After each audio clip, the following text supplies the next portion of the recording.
Le son de notification de mon téléphone déchira le silence de mon minuscule studio comme un couteau. Il était 23h47, un mardi soir, et j'étais penché sur mon ordinateur portable, les yeux brûlants après avoir fixé des feuilles de calcul pendant plus de 6 heures. Les chiffres se mélangeaient tandis que je calculais et recalculais mon budget mensuel, essayant de faire crier chaque dollar jusqu'à sa dernière goutte. Travailler à 2 emplois tout en terminant mon diplôme en gestion n'avait rien de glamour, mes mains étaient en permanence tachées de café à cause de mon service du matin au café, et mes soirées étaient absorbées par la saisie de données pour un petit cabinet comptable. Mais chaque centime comptait pour réaliser mon rêve, ouvrir ma propre agence de marketing. L'appartement autour de moi racontait l'histoire de mes sacrifices. Des meubles provenant d'Emmaüs ou de vide-grenier, un matelas à même le sol qui faisait office de canapé, des murs décorés de tableaux de vision plutôt que d'art coûteux. J'avais calculé que si je continuais ce mode de vie encore 18 mois, en épargnant 80% de mes revenus, j'aurais assez pour verser un acompte sur un prêt professionnel et couvrir 6 mois de frais d'exploitation. Je jetai un coup d'œil à l'écran, m'attendant à un autre email de spam ou peut-être à un texto tardif de mon groupe d'études concernant la présentation du lendemain. Mais mon sang se glaça. Les mots semblaient scintiller et danser, mon cerveau refusant d'en comprendre le sens. Je clignai des yeux avec insistance, convaincu que ma vue fatiguée me jouait des tours. Mes mains tremblaient lorsque j'actualisais l'application bancaire, certaine qu'il devait s'agir d'une erreur. Mais c'était bien là, en noir et rouge, implacable, ma limite de crédit atteinte, mon score de crédit soigneusement maintenu à 780 prêt à s'effondrer, et mon avenir financier ne tenant plus qu'à un fil. 42 000 $. Ce chiffre semblait pulser à l'écran, se moquant de mes 3 années de dépenses maîtrisées, de tous ces repas de nouilles instantanées préférés aux sorties au restaurant, de mes longues marches pour éviter de payer un Uber, de tous les « non » prononcés à chaque invitation dépassant 20 $. Je me rappelais l'humiliation de devoir décliner l'invitation au mariage d'une amie faute de pouvoir payer le voyage. Les nuits où je m'étais couché le ventre vide pour ne pas rompre mon budget strict. Les fois où j'avais porté des chaussures trouées jusqu'à pouvoir m'en acheter une nouvelle paire. Chaque sacrifice avait eu un sens, car je construisais quelque chose. Mon score de crédit n'était pas juste un chiffre, c'était ma dignité, mon indépendance, la preuve que l'on pouvait me faire confiance. Je l'avais protégé comme un trésor sacré, sachant qu'il était mon sésame pour obtenir des prêts professionnels, louer un appartement, vivre cette vie d'adulte que je bâtissais patiemment, brique après brique. Le poids de ce que cela signifiait s'abattit sur moi par vagues. L'appartement dans lequel j'étais censé emménager le mois prochain envolé. Le prêt professionnel pour lequel j'avais déjà été préapprouvé anéanti. Le respect que j'avais gagné auprès de mes professeurs, de mes employeurs, de mes amis qui me voyaient comme une personne fiable et responsable, tout cela souillé par une décision que je n'avais jamais prise. Mon premier réflexe fut la panique. Avais-je été piraté? Était-ce un vol d'identité? Mes doigts volèrent sur le clavier alors que je me connectais à tous mes comptes, changeais tous mes mots de passe, cherchais le moindre signe d'une faille de sécurité. Rien. La transaction était légitime, effectuée avec tous les bons codes de sécurité et les bonnes informations. Mais comment cela était-il possible, alors que je n'avais fait aucun achat? Puis, comme une vague glacée me submergeant, la vérité commença à émerger. Il n'y avait que 3 personnes à qui j'avais confié mes informations de crédit, à qui j'avais donné mon numéro de sécurité sociale et mes données personnelles pour des cas d'urgence, mes parents, et ma petite sœur Emma. Le souvenir me frappa comme un coup physique. 3 ans plus tôt, lorsque j'avais commencé à construire mon historique de crédit, mes parents avaient insisté pour que je leur partage mes informations, au cas où. Ils semblaient si fiers de ma responsabilité financière, se vantaient auprès de leurs amis de leur fille, si matures avec l'argent. J'avais été honorée de leur confiance, reconnaissante de leur soutien. Ils avaient co-signé ma première demande de carte de crédit, m'avaient aidé à comprendre l'importance de l'historique bancaire. Du moins, c'est ce que je croyais. C'est intelligent d'avoir de la famille en cas d'urgence, avait dit ma mère, sa main chaude sur mon épaule pendant que je remplissais les formulaires. On est tellement fiers de ta maturité. J'avais cru chaque mot. J'avais interprété leurs conseils comme des preuves d'amour, leur implication comme une forme de protection. Comme j'avais été naïve. Emma était à la fac, peinant à se payer ses manuels scolaires, travaillant à la bibliothèque du campus pour un salaire minimum. Elle m'envoyait des photos de ses repas de riz et haricots, plaisantant sur son régime gourmet d'étudiante. Elle ne ferait jamais ça, elle ne le pourrait pas. Elle comprenait ce que c'était de lutter, comprenait la valeur de chaque dollar. Mes parents. Les mêmes parents qui revenaient à peine d'une croisière qu'ils avaient fièrement affichée sur les réseaux sociaux. Les mêmes parents qui, depuis des mois, laissaient entendre qu'ils voulaient une voiture plus récente et plus fiable. Les mêmes parents qui avaient toujours, d'une façon ou d'une autre, attendu de leurs enfants qu'ils règlent leurs problèmes financiers pendant que vivaient comme si l'argent poussait sur les arbres. Les mains tremblantes, je composais leur numéro. Une sonnerie, 2, 3. En fond sonore, j'entendais des rires, de la musique, les bruits sans équivoque d'une fête en pleine effervescence. Les basses résonnaient dans le haut-parleur du téléphone, j'entendais le tintement des verres, les voix de gens qui s'amusaient follement. Pendant que ma vie s'effondrait, je faisais la fête. Allô ? La voix de ma mère était pâteuse, rieuse, celle de quelqu'un qui avait déjà bien profité de sa soirée. Maman, c'est moi. Il faut que je te demande quelque chose d'important. J'essayais de garder une voix calme, professionnelle, leur accorder le bénéfice du doute même si mon monde s'écroulait autour de moi. Peut-être qu'il y avait une explication. Peut-être qu'il s'agissait d'un terrible malentendu. As-tu utilisé ma carte de crédit ? Il y a un achat de 42 000 $ chez un concessionnaire automobile. Un silence. Des voix étouffées en arrière-plan. J'entendis ma mère dire quelque chose à quelqu'un, sans doute en couvrant le téléphone de la main. Puis un rire pas gêné, pas désolé, mais amusé. Puis la voix de mon père prit le relais, forte, dédaigneuse, avec cette assurance typique d'un homme qui n'avait jamais fait face à de véritables conséquences. Ah oui, ça. On a acheté une voiture. Ne t'en fais pas. Le ton désinvolte, comme s'il parlait de la météo ou d'un achat banal au supermarché, me frappa de plein fouet. En 6 mots, il venait de balayer d'un revers d'indifférence toutes mes années de sacrifice, mes rêves, mon avenir. Ne t'en fais pas. Comme si une ruine financière était un simple détail dont je n'avais qu'à choisir de ne pas me préoccuper. Ne t'en fais pas. Papa, c'est toute ma limite de crédit. Tu n'as pas demandé la permission. Tu ne m'as même pas prévenu. Ma voix montait malgré mes efforts pour rester calme. Tu te rends compte que ça peut ruiner mon score de crédit, anéantir mes projets professionnels, compromettre mon dossier pour l'appartement. Écoute, ma grande, m'interrompit-il, et je pouvais presque entendre ses yeux rouler, ce ton condescendant qu'il utilisait quand il me trouvait trop dramatique. On avait besoin d'une voiture, tu avais un bon crédit, et on savait que tu allais juste t'inquiéter pour rien. Ce n'est pas si grave. Pas si grave. Mes poings se serrèrent. 3 ans de sacrifice pas si grave. Mon avenir méticuleusement planifié pas si grave. La confiance que je leur avais donnée pas si grave. Pas si grave ? Ma voix se brisa, et je détestais à quel point je semblais jeune et blessée. Vous venez de tout ruiner. Mon score de crédit, mes plans d'entreprise, ma demande d'appartement qui doit être déposée la semaine prochaine, tout ce pourquoi j'ai travaillé. Le bruit de fond s'amplifia, quelqu'un avait monté la musique, et j'entendais des cris de joie. Je pouvais imaginer la scène, mes parents chez des amis, un verre à la main, entourés de gens qui ne sauraient jamais et ne se soucieraient probablement pas de la fille dont ils venaient de détruire la vie par pure commodité. J'entendais ma mère rire à une blague lancée par quelqu'un, totalement inconsciente de la conversation qui, à cet instant précis, détruisait ma vie. Le son de son rire, alors que je m'effondrais, était comme du sel sur une plaie béante. Écoute, dit mon père, sa voix désormais agacée, comme si j'étais la déraisonnable dans cette histoire, c'est censé être une soirée agréable. On fête la retraite de Jim, et toi, tu viens gâcher l'ambiance avec ton drame. Drame ? Il venait de qualifier le vol de mon avenir financier de « drame ». Arrête de nous déranger, lança-t-il brusquement, l'alcool et l'irritation suintant de chaque syllabe. On s'amuse à une fête, là. On parlera de tout ça plus tard. Les mots restèrent suspendus dans l'air comme une gifle. Arrête de nous déranger. J'étais un dérangement parce que j'osais poser des questions sur le vol de mon avenir. J'étais l'importune dans leur soirée de plaisir. La victime devenait l'obstacle au bon temps des coupables.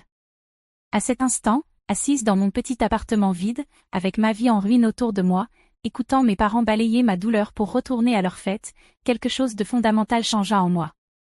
Pas de la colère, pas encore. De la lucidité. Les personnes en qui j'avais eu le plus confiance au monde m'avaient trahi de la manière la plus calculée qui soit. Ils avaient planifié cela. Ils en avaient parlé. Ils avaient décidé que mes rêves comptaient moins que leurs envies. Et face à mes reproches, ils ne ressentaient ni culpabilité, ni remords, ni responsabilité. Ils étaient simplement agacés d'avoir été interrompus. Quelque chose se brisa en moi. Pas en rage, pas encore. En clarté. Parfait, m'entendis-je dire, ma voix désormais calme, presque enjouée. Ce sera encore plus amusant quand vous rentrerez à la maison. Je raccrochai avant qu'il ne puisse répondre. Pendant un instant, je restais là, dans le silence de mon appartement, fixant le téléphone dans ma main. L'écran était devenu noir, reflétant mon visage pâle, choqué, mais étrangement déterminé. Dehors, la ville continuait son rythme, inconsciente du fait que mon monde venait de basculer. Puis, comme un barrage qui cède, tout ce que j'avais retenu déferla. Je pleurais pour les rêves soudainement rendus impossibles, pour la confiance brisée en 1000 morceaux à mes pieds, pour cette croyance naïve que la famille signifiait protection plutôt qu'exploitation. Je pleurais pour la jeune femme qui croyait que la fierté de ses parents était réelle, qui pensait que leur soutien était sans condition. Mais à mesure que les larmes coulaient, autre chose grandissait en moi. Pas seulement du chagrin, mais du carburant. Pas seulement de la douleur, mais une détermination. J'avais appris une chose précieuse durant cet appel, j'étais désormais seule. Et curieusement, c'était libérateur. Je m'essuyai le visage du revers de la main et regardai mon petit appartement avec un regard neuf. Ce n'était pas le résultat de la malchance ou d'une mauvaise planification. C'était le résultat d'avoir fait confiance aux mauvaises personnes. Et si je ne pouvais pas compter sur les autres pour protéger mon avenir, alors je devrais devenir assez forte pour le protéger moi-même. Les larmes ne résoudraient rien. L'action, si.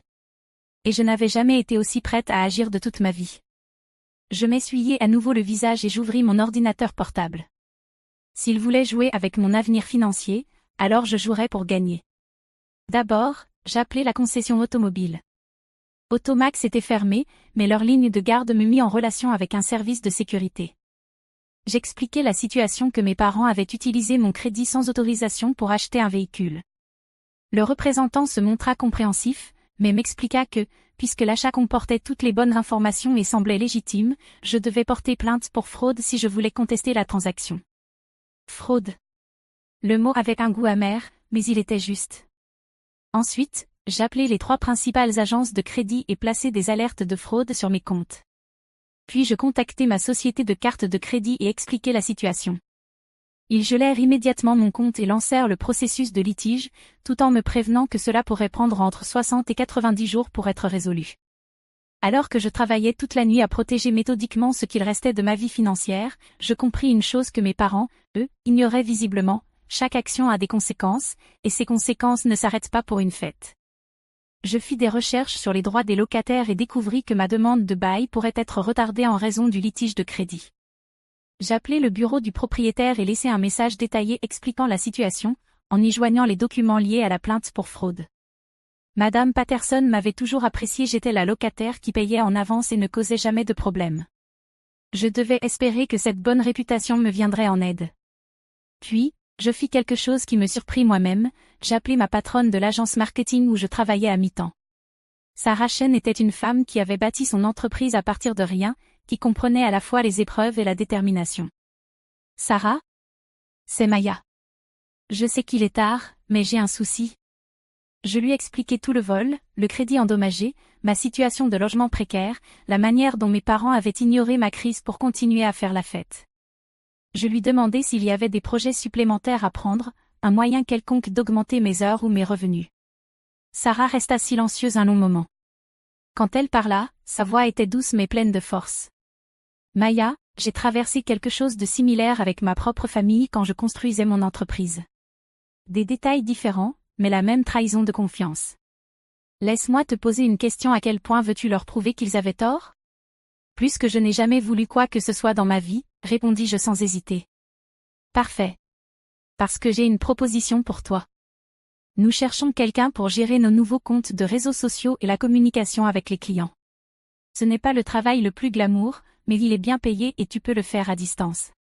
Plus important encore, ça te donnerait une vraie expérience de gestion de campagne marketing pour des clients réels. Considère ça comme un apprentissage pour l'agence que tu vas fonder. À 4 heures du matin, je n'avais pas juste un plan. J'avais une feuille de route vers une vie meilleure que tout ce que j'avais imaginé. Pas juste pour survivre, mais pour accomplir quelque chose d'extraordinaire. Je déposerai plainte, non par vengeance, mais par justice. Je poursuivrai les charges de fraude jusqu'au bout, non pour punir, mais pour poser des limites claires à ce qui est acceptable ou non. Je documenterai chaque conversation, chaque conséquence financière, chaque opportunité perdue à cause de leur égoïsme. Mais surtout, j'utiliserai cette trahison comme carburant pour devenir la version la plus accomplie de moi-même. L'agence marketing dont j'avais toujours rêvé ouvrir, un jour, deviendrait une réalité, née non pas du confort, mais de la nécessité. Je commencerai petit, avec des clients en freelance, tout en reconstruisant mon crédit. Je prouverai que leur tentative de saboter mon avenir n'avait fait que renforcer ma volonté de réussir. Alors que le soleil se levait sur la ville, inondant mon petit appartement de lumière dorée et de possibilités, je fis un dernier appel. À la seule personne de ma famille qui ne m'avait jamais déçu. À Emma. Maya? Il est super tôt, tout va bien? La voix de ma sœur était encore embuée de sommeil, teintée d'inquiétude immédiate. Emma avait toujours été ma protectrice, même si elle était plus jeune. Elle avait ce genre de cœur qui ressent la douleur des autres comme si c'était la sienne. Je lui racontai tout.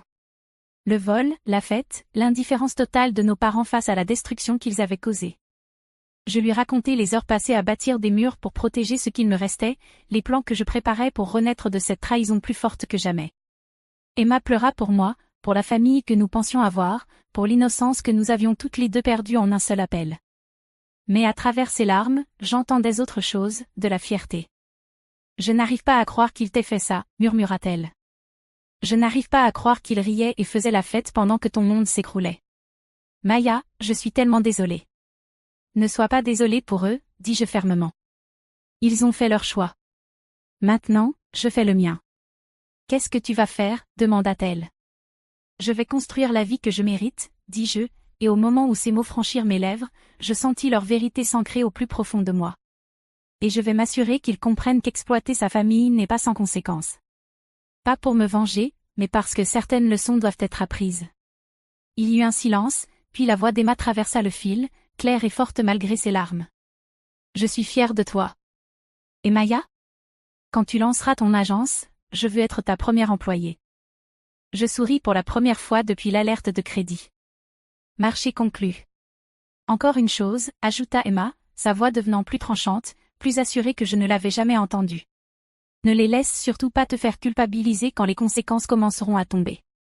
Ils ont mérité chaque chose qui leur arrive. Ma petite sœur, sage bien au-delà de son âge, venait de me donner la permission de ne plus protéger ceux qui ne m'avaient jamais protégée.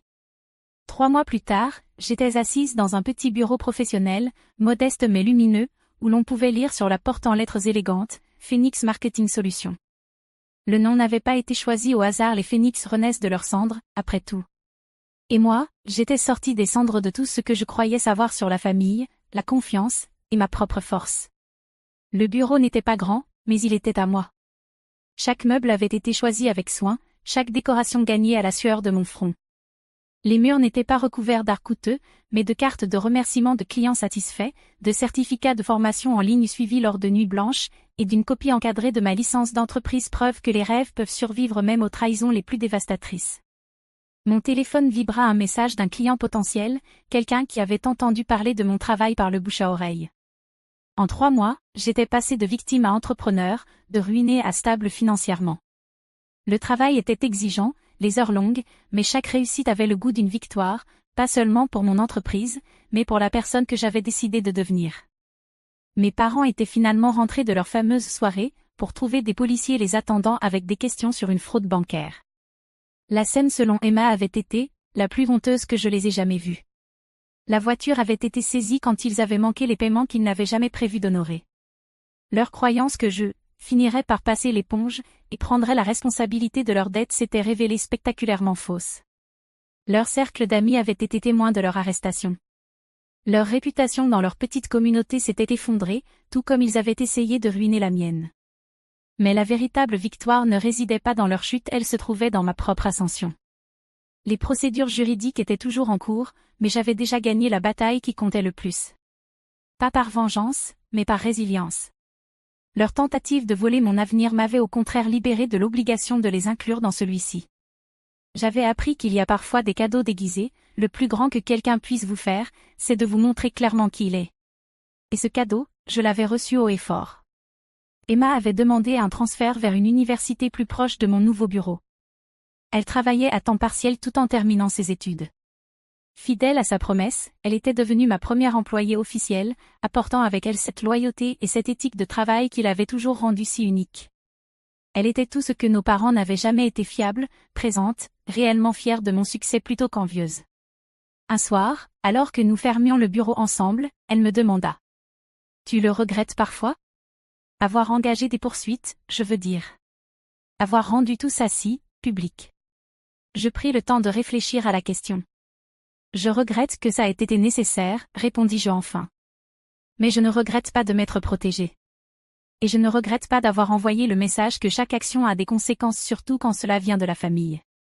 Ce soir-là, assise dans mon bureau, en train d'examiner des contrats de 3 nouveaux clients et de planifier une expansion qui me permettrait d'embaucher 2 personnes supplémentaires, je repensais à cette nuit où mon monde s'était effondré en un seul coup de fil.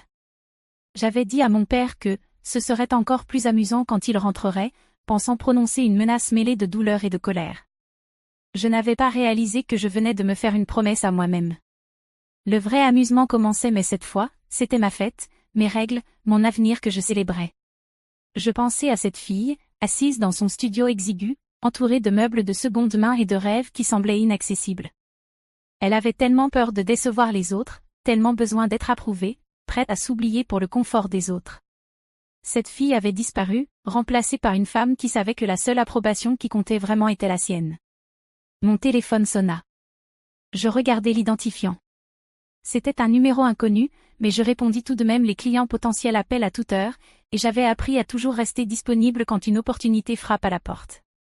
Phoenix Marketing Solutions, Maya à l'appareil. Maya? La voix était hésitante, plus âgée. C'est ton père. Je me renversai dans mon fauteuil, regardant les lumières de la ville à travers la fenêtre. 6 mois plus tôt, cet appel m'aurait submergé de culpabilité et de doute. Aujourd'hui, je ne ressentais qu'une curiosité calme. Bonjour, dis-je, d'un ton neutre. Il s'éclaircit la gorge. Je voulais te parler. De ce qui s'est passé. De la voiture, des affaires juridiques, de tout. D'accord, répondis-je, ni encourageante, ni fermée. Ta mère et moi, on n'avait pas compris à quel point c'était grave pour toi. On pensait que tu exagérais, mais maintenant. Sa voix s'éteignit. Maintenant qu'ils avaient fait face à de vraies conséquences, ils comprenaient. Maintenant que leurs amis savaient, ils se souciaient de l'impact. Maintenant que leur petite vie confortable avait été perturbée, ils voulaient faire amende honorable. Je t'écoute, dis-je. On veut arranger ça. Te rembourser, t'aider à réparer ton crédit, peut-être même à développer ton entreprise. Papa, l'interrompis-je doucement, mon crédit va très bien maintenant. Mon entreprise est florissante. Je n'ai plus besoin de votre aide. Le silence s'étira entre nous, chargé de tout ce qui n'était pas dit. Je n'étais plus en colère, la colère demande de l'énergie, et j'étais trop occupée à construire quelque chose de beau pour en gaspiller sur le passé. Je suis fière de ce que tu as accompli, dit-il enfin, et pour la première fois de toute la conversation, sa voix semblait sincère. Je sais que je n'ai pas le droit de l'être, mais je le suis. Merci, répondis-je, et je le pensais. Mais papa? La prochaine fois que tu fais la fête et que quelqu'un te contacte avec une urgence, écoute-le. Parce que, oui, ce sera peut-être vraiment plus amusant en rentrant si tu gères les choses correctement dès le départ. Je raccrochai doucement. Pas avec colère, mais avec un sentiment d'achèvement. Certains chapitres ne se terminent pas avec des explosions, mais avec le léger clic d'une porte qu'on ferme sur ce qui ne nous sert plus. Et personne ne pourrait jamais me reprendre cela. Parfois, le plus grand cadeau que quelqu'un peut vous faire, c'est de vous montrer exactement qui il est. Mes parents m'avaient offert ce cadeau lors d'une fête, entouré de musique et de rire, pensant être malins pendant que j'étais naïve. Ils s'étaient trompés sur presque tout. Mais ils avaient eu raison sur une chose. C'était effectivement plus amusant quand ils sont rentrés à la maison. Juste, pas comme ils l'avaient imaginé. La différence, c'est que j'avais appris à créer mon propre plaisir, à bâtir mon avenir, à faire confiance à mon propre jugement. Et ça, je le compris en éteignant les lumières de mon bureau et en rentrant chez moi, dans mon nouvel appartement, celui pour lequel j'avais été approuvée grâce à mon crédit reconstruit et mes revenus stables. C'était la plus grande des victoires. Ils s'étaient trompés sur presque tout. Mais ils avaient eu raison sur une chose. C'était vraiment plus amusant quand ils sont rentrés chez eux. Juste, pas de la façon dont ils l'espéraient.